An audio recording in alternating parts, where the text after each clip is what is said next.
একুশের মঞ্চ থেকে তৃণমূলের দুই শিবিরের একে অপরকে আক্রমণের মধ্যেই মমতা বন্দ্যোপাধ্যায় তিনি বলছেন, রাস্তাই আমাদের রাস্তা দেখাবে। তৃণমূলকে পুলিশ ভয় দেখাচ্ছে, এরপর আমি জেলায় জেলায় বেরোবো, দেখি আমাকে আটকান, কত ক্ষমতা আপনাদের। আপনারা ইঁদুরের মতো লুকিয়ে থাকেন, আমরা সুন্দরবনের বাঘের বাচ্চার মতো লড়ি। আর এর পাল্টা সুকান্ত মজুমদার কি বলেছেন শুনুন।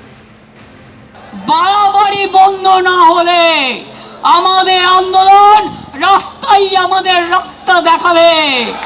মনে রাখবে,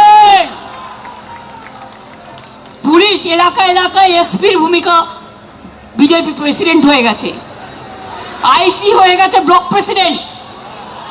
কেন আপনারা তৃণমূল কংগ্রেসকে ভয় দেখাচ্ছেন?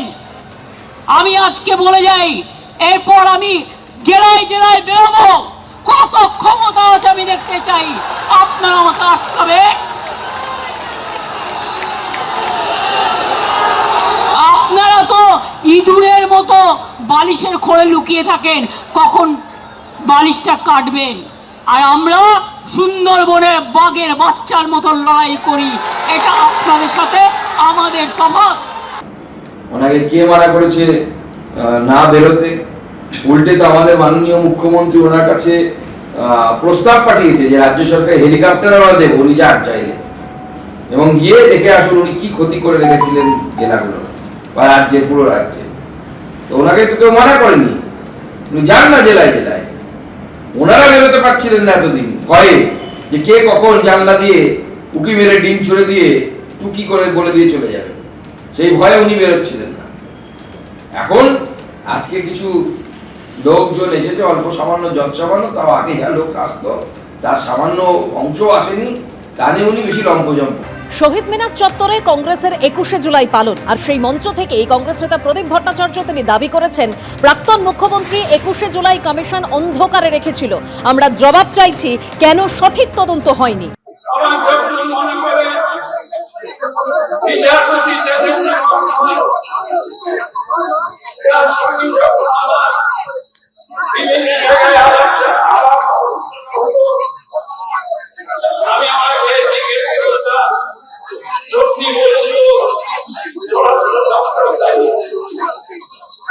তিনি কিন্তু আমাকে ঘরে বানিয়ে দিয়েছে, স্বরাষ্ট্র দপ্তর দায়ী আছে এই পরিচালনার পেছনে।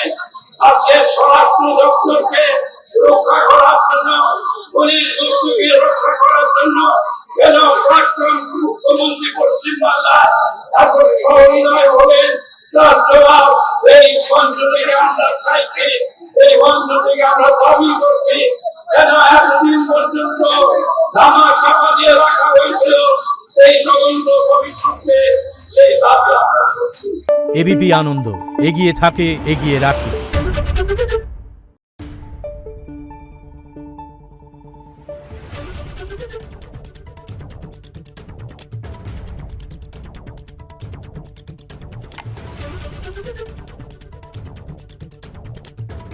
Thank you.